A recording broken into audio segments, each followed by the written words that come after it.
Muy estimados hermanos y hermanas, servida la palabra, servida la mesa de la palabra de Dios, dispongámonos en estos momentos a alimentarnos. Proclamado del profeta Isaías, tomado del Salmo 137 y de la carta del apóstol San Pablo a los Corintios, que ya llevamos 4 domingos escuchando cómo Pablo le habla a estas primeras comunidades, una gran ciudad de aproximadamente 600,000 habitantes en aquel momento, una ciudad portuaria, y hoy Pablo les da ese gran testimonio. Lo que yo recibí es lo mismo que les transmito, que Cristo ha padecido, ha muerto, pero lo más importante es que ha resucitado y vive entre nosotros. Y muchos de ustedes son testigos de esto que ha pasado. Por su parte, el Evangelio a lo largo de este año, San Lucas, el Evangelio tan precioso de este médico, por cierto, que nos da tantos lujos de detalles explicándonos en esta ocasión la vocación, el llamado a Pedro, a Santiago y a Juan, ese encuentro que tuvieron con Cristo en esta ocasión a las orillas del lago, en frente de una gran multitud. El Señor que siempre aprovecha para hablarles, para enseñarles, para instruirles y para mostrarles siempre el buen vivir en medio del mundo aquel y ahora a nosotros. Queridos hermanos y hermanas, en esta oportunidad que Dios nos da para reflexionar su bendita palabra, reflexionemos sobre la vocación, sobre el llamado que Dios nos hace.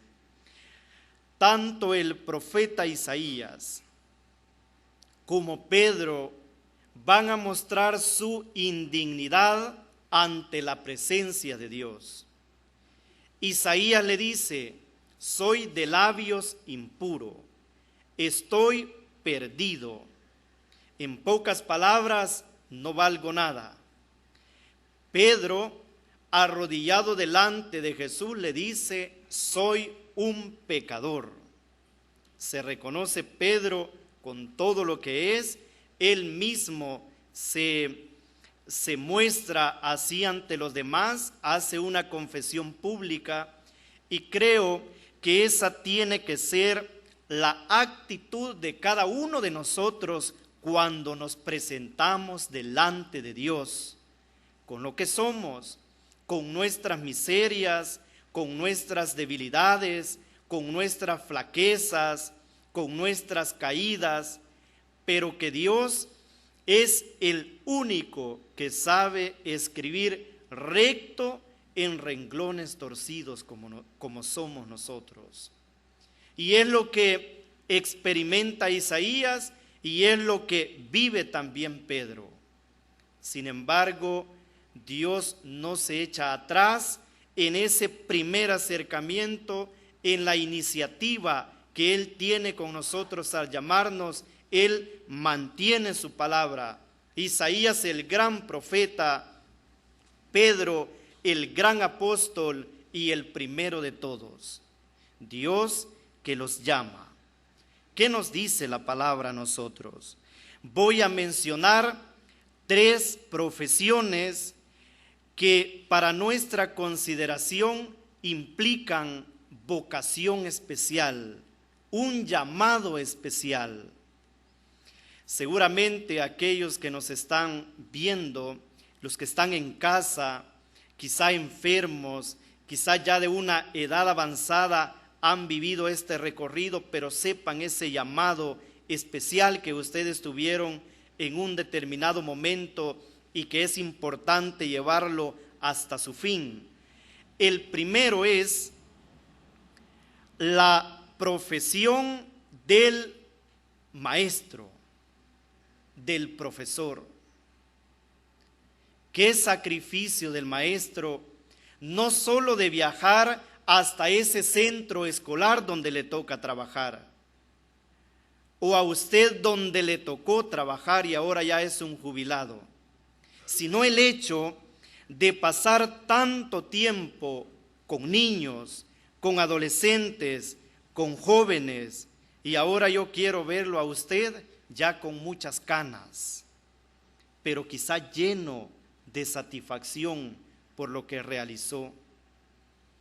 Debemos de disfrutar de esa vocación a la que hemos sido llamados. Hubo un tiempo en que todo mundo agarraba la carrera de profesor porque era la más corta y porque iba a ser la oportunidad de comenzar a trabajar más rápido. Para esto se necesita una vocación. La segunda es la enfermería. ¿Qué vocación de ese hombre y de esa mujer de poder tratar con aquel enfermito, con aquel necesitado, aquel que no se puede mover, aquel que tiene que llevarle la medicina, aquel que tiene que ducharlo, aquel que tiene que limpiarle, aquel que tiene que estar pendiente a determinados horarios para que tenga su tratamiento? Esa es vocación, hacerlo con amor, entregarse totalmente. ¿Y por qué, padre, el enfermero, la enfermera y no el médico? ¿Nunca han oído ustedes decir cuando alguien llega y se va pronto que le dicen, tú me has hecho una visita de médico? Porque llegamos y nos vamos rápido. Y aquel pues solo llega, toca, mira y a veces aprieta mucho y dice, pues denle en esto y se va.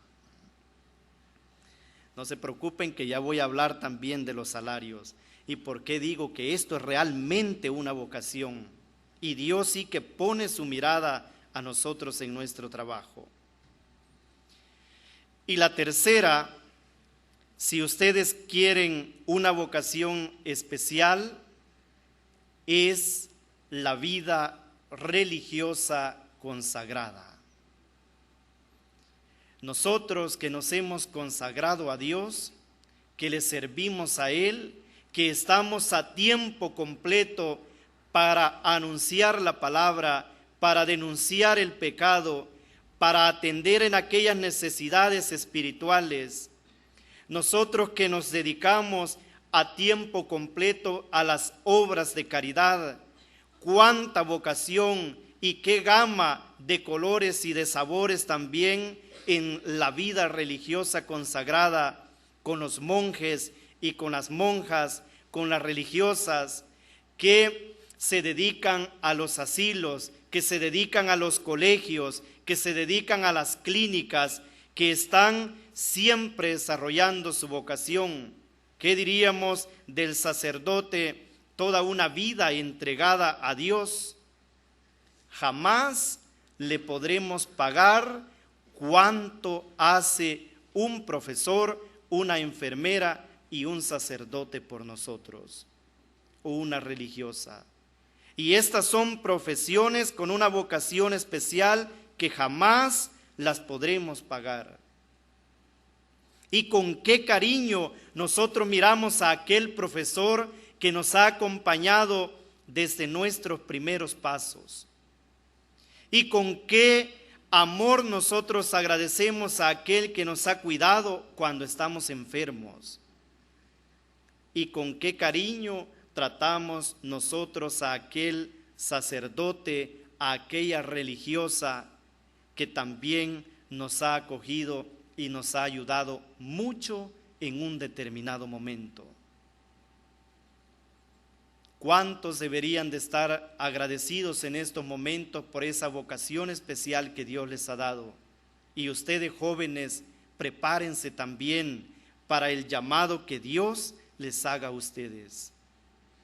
En un segundo momento, quiero que reflexionemos sobre la única vocación a la que todos hemos sido llamados. Es la vocación a la santidad. Todos estamos llamados a ser santos. Quizá no todos podrán llegar a un camerino. Quizá no todos podrán llegar a un altar, a estos grandes que nosotros vemos y que sirven de modelo de vida, porque han imitado al Maestro, a Jesús de Nazaret. Y ahí está Madre Teresa de Calcuta, y ahí está Juan Pablo II, y ahí tenemos a un San Juan Bosco, y ahí está San Juan María Vianney, y ahí está San Agustín, y ahí está Santo Tomás, y ahí está tu santo de devoción, los mismos apóstoles del Maestro. Quizá nosotros no lleguemos a eso, pero estamos llamados a ser santos, a imitar con una entrega total a Cristo, la vida de Él, como Él vivió, como Él pensó, como Él habló, como Él obró en distintas circunstancias. Hermanos, al reflexionar esta palabra me llama la atención por qué Jesús les dice a sus discípulos: no tengan miedo, no teman. Se lo dice a Pedro, porque es que nos dan miedo las cosas buenas. ¿Será que porque las vamos a comenzar y no las vamos a terminar bien? ¿Será porque tendrá un buen inicio pero desconocemos el final? ¿Por qué es que da miedo las cosas buenas? ¿Por qué es que para aventurarnos en el camino del Señor nos da miedo? Y Pedro hoy es lo que hace, se echa atrás. Mira, no me llames, no te puedo seguir, soy un pecador. El Señor no le hace caso, siempre se lo lleva. Y para que veas que lo que tú vas a hacer no es obra tuya, sino que es obra mía, y porque yo lo quiero, tú serás el primero entre los apóstoles. Esta es la llamada, a ser santos, a descubrir en cada una de nuestras circunstancias la mejor manera de obrar para la gloria de Dios y para el bien de nuestros hermanos. La vocación universal a la santidad es lo que proclamó el Concilio Vaticano II con una gran luz de dos santos, Santa Teresita del Niño Jesús y San José María Escrivá de Balaguer, que fue ese proclamador o el que extendió la espiritualidad de aquella jovencita que de una manera decidida vivió el ardiente amor de Dios en una búsqueda en las cosas pequeñas de su propia santidad. Eso es lo que la palabra de Dios hoy nos ilumina. Por comenzar el tiempo de Cuaresma, un gran propósito para buscar la santidad en nuestras propias vidas. Que así sea para todos.